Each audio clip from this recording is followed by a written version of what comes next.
প্রণালীতে জাহাজের যাতায়াত এক ধাক্কায় 90% কমেছে, আর তেলের দাম আবারও ব্যারেল প্রতি $90 দিকে ছুটছে।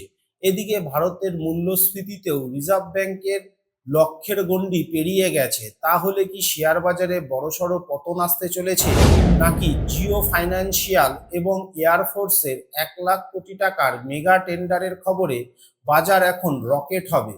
চলুন জেনে নিই। আজকের ধামাকাদার স্টক মার্কেট আপডেটে আপনাদের স্বাগত। আজ আমরা গ্লোবাল টেনশন ও আমেরিকার ইনফ্লেশন থেকে শুরু করে দেশীয় বাজারের বড় বড় খবর, ব্লক ডিল এবং কোয়ার্টার 1 রেজাল্ট নিয়ে বিস্তারিত আলোচনা করব। ভিডিওটি খুব ইন্টারেস্টিং হতে চলেছে, তাই শেষ পর্যন্ত অবশ্যই দেখুন। প্রথমে গ্লোবাল মার্কেট দিয়ে শুরু করা যাক। আমেরিকার জুলাই মাসে মুদ্রাস্ফীতির ডেটা ঠিক তেমনই এসেছে যেমনটা অনুমান করা হয়েছিল। বাজার এটা আগে থেকেই হজম করে নিয়েছিল, তাই বন্ড মার্কেট বা ডলার ইন্ডেক্সে কোনো নাটকীয় পরিবর্তন দেখা যায়নি। তবে চিপ মেকারদের শেয়ারে দারুণ র্যালির কারণে ন্যাসড্যাক 0.5% বেশি বৃদ্ধি পেয়ে বন্ধ হয়েছে। এর পজিটিভ প্রভাব পড়েছে এশিয়ার বাজারে। সেমিকন্ডাক্টর শেয়ারের হাত ধরে দক্ষিণ কোরিয়ার কাসপি প্রায় 4% এবং জাপানের নিক্কেই প্রায় 1.5% মজবুত হয়ে ট্রেড করছে। তবে চিন্তার মেঘ ঘনিয়ে আসছে জিওপলিটিক্স থেকে। মার্কিন যুক্তরাষ্ট্র এবং ইরানের মধ্যে উত্তেজনার কারণে হরমুজ প্রণালীতে দৈনিক জাহাজের যাতায়াত 130টি থেকে কমে মাত্র 13টিতে এসে দাঁড়িয়েছে। লোহিত সাগরে হুতিদের নিষেধাজ্ঞার কারণে বিকল্প রুটে তেল পাঠাতে 25 দিনের অতিরিক্ত সময় লাগছে এবং খরচও অনেকটাই বেড়ে গেছে। এর ফলে তেলের দাম আবারও $90 কাছাকাছি পৌঁছেছে, যা আগামী মাসের ইনফ্লেশনে বড় প্রভাব ফেলতে পারে। এবার আসি আমাদের দেশের কথায়। বাজারে দুটি দুর্দান্ত খবর রয়েছে। প্রথমত, জিও ফাইন্যান্সিয়াল সার্ভিসের সাবসিডিয়ারি জিও ক্রেডিটে 49.9% অংশীদারিত্ব কিনতে চলেছে ব্যাংক অফ আমেরিকা।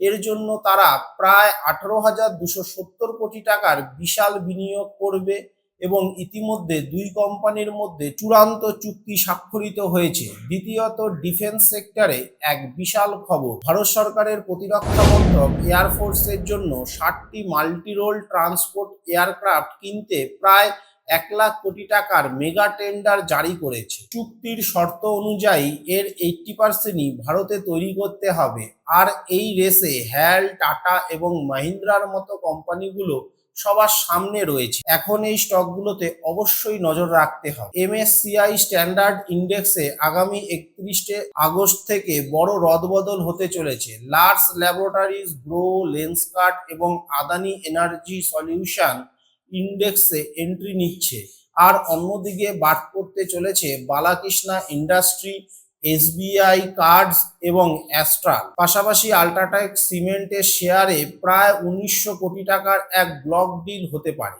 প্রোমোটার প্রতিষ্ঠান পিলানি ইনভেস্টমেন্ট 3% ডিসকাউন্টে তাদের শেয়ার বিক্রি করতে পারে, যার ফ্লোর প্রাইস 11,841 টাকা নির্ধারণ করা হয়েছে। এবার আসি কোয়ার্টার 1 রেজাল্টের দিকে। সবার প্রথম আমরা যে কোম্পানির রেজাল্টের দিকে চোখ রাখবো সেটা হলো অ্যাপোলো হসপিটাল। এদের নেট প্রফিট 34% থেকে বৃদ্ধি পেয়ে 38%-এ পৌঁছে গেছে। এদের টোটাল রেভিনিউ 20.6% বৃদ্ধি পেয়েছে। এদের ইবিটটা 28.2% বৃদ্ধি পেয়েছে এবং ইবিটটা মার্জিন 14.6% থেকে বৃদ্ধি পেয়ে 15.5%-এ পৌঁছে গেছে। আমরা যদি অ্যাপোলো হসপিটালের বিজনেসকে ইনডেপথ অ্যানালাইসিস করি, তাহলে আমরা দেখতে পাবো হসপিটাল বিজনেস থেকে রেভিনিউ 22% বৃদ্ধি পেয়েছে এবং এদের বেড অকুপেন্সি গত বছর 65% থাকলেও এই বছর তা বেড়ে 75% হয়েছে। অ্যাপোলো ডিজিটাল হেলথ ফার্মেসি থেকে রেভিনিউ 20% বৃদ্ধি পেয়েছে এবং retail health and diagnostic centre থেকে রেভিনিউ 15% বৃদ্ধি পেয়েছে। আমরা যদি কোম্পানির ভবিষ্যৎ পরিকল্পনার দিকে দেখি, তাহলে আমরা দেখতে পাবো অ্যাপোলো আগামী 5 বছরে 5,000টিরও বেশি নতুন বেড যুক্ত করতে চলেছে তাদের নেটওয়ার্কে। এর অংশ হিসেবে ইন্দোর, দ্বারকা,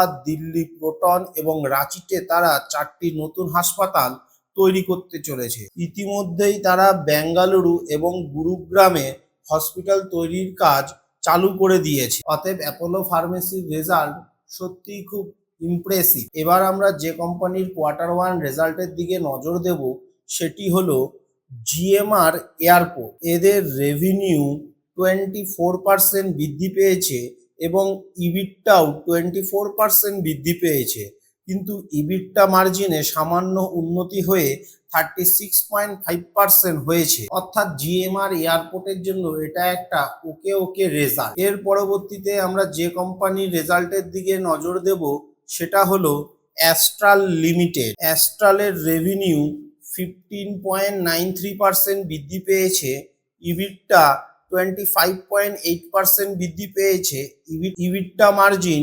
14.3% থেকে উন্নত হয়ে 15.5%-এ দাঁড়িয়েছে। আমরা যদি অ্যাস্ট্রালের বিজনেসকে ইনডেপথ অ্যানালাইসিস করি তাহলে আমরা দেখতে পাবো প্লাম্বিং বিজনেস থেকে রেভিনিউ 10.1% বৃদ্ধি পেয়েছে, অ্যাডিসিভ বিজনেস থেকে রেভিনিউ 24.8% বৃদ্ধি পেয়েছে এবং পেইন্ট বিজনেস থেকে রেভিনিউ 48.7% বৃদ্ধি পেয়েছে। অর্থাৎ অ্যাস্ট্রাল প্রতিটা সেগমেন্টেই খুব ভালো পারফর্ম করছে। পরবর্তী যে কোম্পানির রেজাল্টের দিকে আমরা চোখ রাখবো সেটা হলো পেট্রোনট এলএনজি। এদের নেট প্রফিট 35.07% বৃদ্ধি পেয়েছে, তবে এটা ত্রৈমাসিক ভিত্তিতে প্রায় 17% হ্রাস পেয়েছে।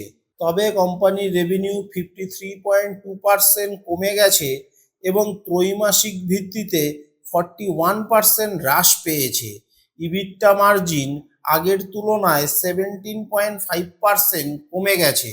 অপারেটিং মার্জিন 19.7% থেকে বৃদ্ধি পেয়ে 27.6%-এ পৌঁছেছে। রাজস্ব হ্রাসের মূল কারণই হলো স্টেট অফ হরমুজ অঞ্চলে বিঘ্ন ঘটার কারণে এলএনজি সরবরাহ ব্যাপকভাবে প্রভাবিত হয়েছে। ফলে এই কোম্পানির রেজাল্টে আমরা তার প্রভাব লক্ষ্য করতে পেরেছি। সবশেষে ইনফ্লেশন ডেটায় চোখ রাখা যাক। আমেরিকার জুলাই মাসে বাজেটে ঘাটতি $432 বিলিয়ন পৌঁছেছে, যা 2021 সালের পর সর্বোচ্চ। এখন তাদের পিপিআই ডেটা খুব গুরুত্বপূর্ণ হতে চলেছে, কারণ এর উপর ফেডের সুদের হার সিদ্ধান্ত অনেকটাই নির্ভর করে। আর আমাদের দেশেও খাদ্য মূল্যস্ফীতির কারণে ইনফ্লেশন 5.5%-এ পৌঁছেছে, যা টানা দ্বিতীয় মাসের জন্য রিজার্ভ ব্যাংকের 4% লক্ষ্যের উপরে রয়েছে। তবে আগামী ত্রৈমাসিকে কিছুটা স্বস্তি আসতে পারে বলে আরবিআই গভর্নর আগেই ইঙ্গিত দিয়েছে। তো এই ছিল আজকের মূল বিষয়। ভিডিওটি যদি ভালো লাগে অবশ্যই লাইক করে সাবস্ক্রাইব করে দিন। দেখা হচ্ছে পরবর্তী ভিডিওতে। Happy investing.